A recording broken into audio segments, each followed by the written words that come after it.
Alrighty guys, welcome back to another one. We're doing a 12 gauge 2 3/4 inch turkey load today. This one is probably, honestly, my favorite turkey load that I've come up with for 12 gauge 2 3/4. We're using a Winchester compression formed AA hull, the original AA, not HS. And Shadot primer, 20 gauge felt wad, not fiber cushion, felt. Sorry about the lighting. And a TPS wad. Again, sorry about the lighting. Because TPS wads happen to fit in the original AA, not the HS. So turkey season here is right around the corner. Figured why not load up some turkey shells. Here in a second I'll show you what I've got loaded up behind the camera over here. For one of mine and Josh's friends. He requested some turkey loads, 3-inch, so he got some 3-inch turkey shells. And Josh has him some loaded up too, and I even have him some 2 3/4.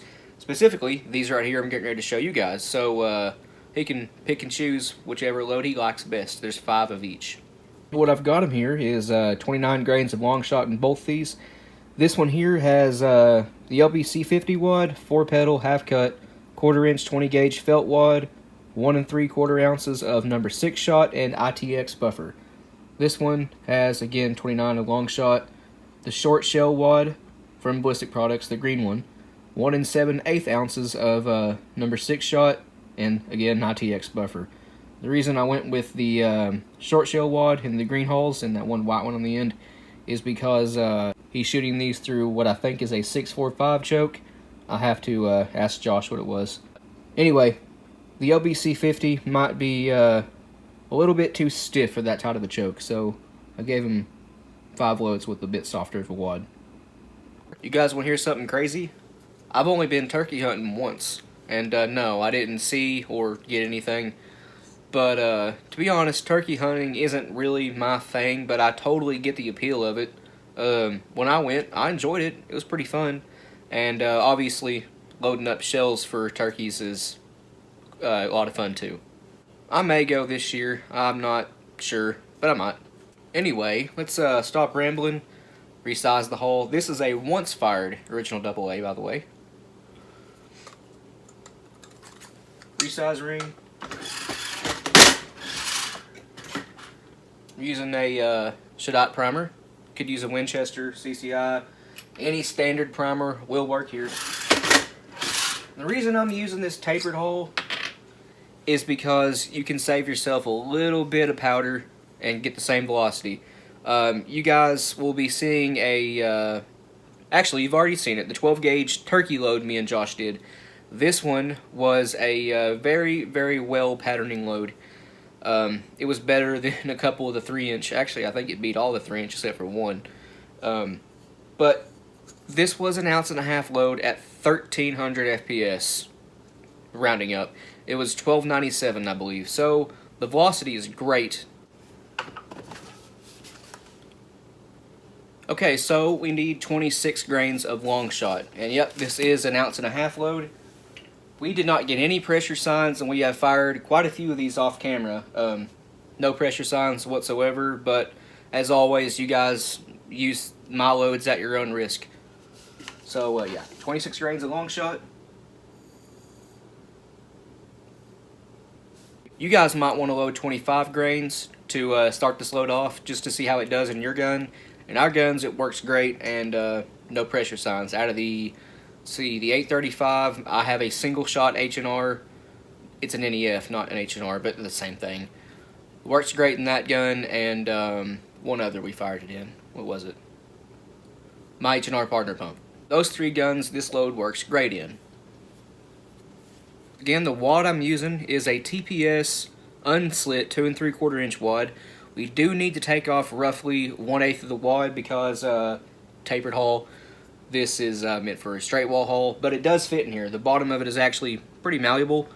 It conforms to the bottom of the shell here, but it is just a little bit too tall. So we need to take off roughly 1/8. Using Gary Caskey's wad trimmer here. I'll show you what it cut off. Again, roughly 1/8. If you're interested in any of Gary's tools, it's facebook.com/gary.d.caskey. He sells stuff like wad tampers, kits like these. This is a 12 gauge adjustable wad and hull trimmer kit.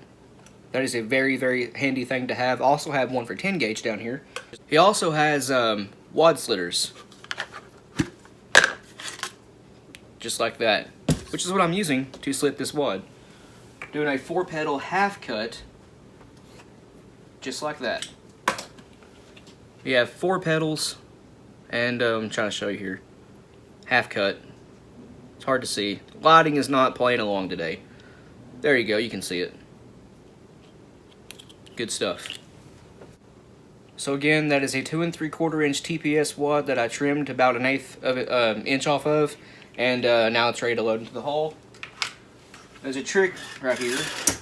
Once you get it seated like that, you need to take your wad tamper or whatever you have, set this in front of your press. You see how it's going, just like that, and use the bottom of the press right here to actually push this wad down. Because if you use your primer seating punch, it'll stick to the wad. The wad is too small, internal diameter.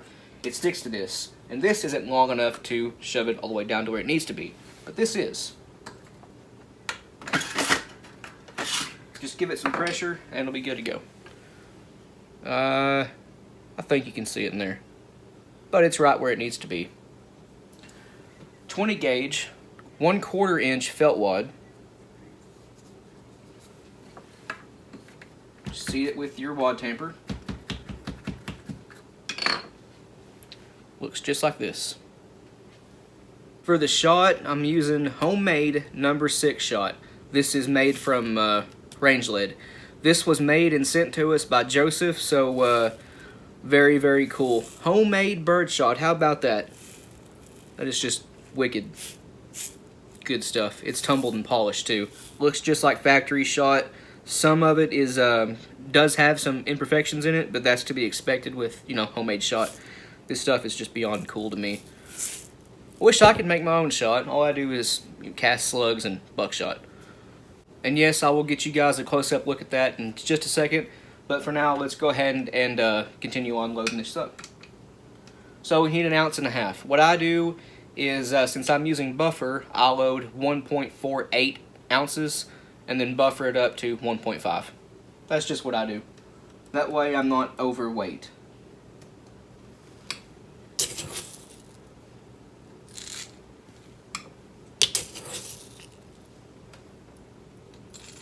Here's what that homemade shot looks like. As you can see, most of it is pretty dang round. Shiny too. Black chrome. Here's it inside the jar. Again, most of it looks pretty good. Thanks, Joseph. I hope you guys can see this, but that 1.48 ounces of number 6 shot fills the wad right to the top. It's perfect. Now we need some buffer. Let's see what I'm grabbing out here today.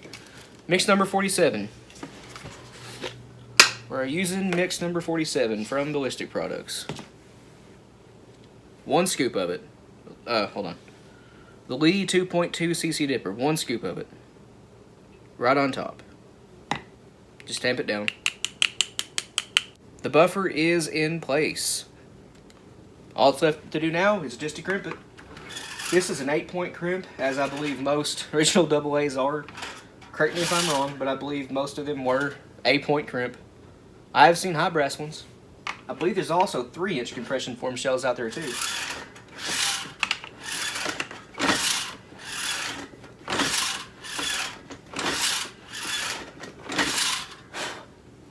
Very, very nice looking crimp. Almost like factory. Nice and deep set. Couldn't really ask for better, but we can get better. I have a taper die set up on this press right here. I think you guys can see it. Just pull down a little bit. It don't take much. And now we have a taper. How about that? Better feeding in semi-autos and pumps. Great little thing to have. If you want one, go to eBay and search up Lee Glodal taper crimp, and you'll find it. These come in 12 and 20 gauge. The 12 gauge version will also do 16 gauge just fine. The 20 gauge one will do 20 and 24 gauge just fine. You can take the 12 gauge version, chuck it up in a drill with some sandpaper, 320 grits what I used, and spin it for about a minute, minute and a half, and it'll do 10 gauge, 10, 12, and 16. That's what I've done to this one. And how it works is you just slide it up in your, I just smashed my finger. You just slide it up in your pre-crimp station, either one you want to. It's friction fit. See the rubber O-ring? That's how it works. And it's just a cone. A nylon cone. That's all it is.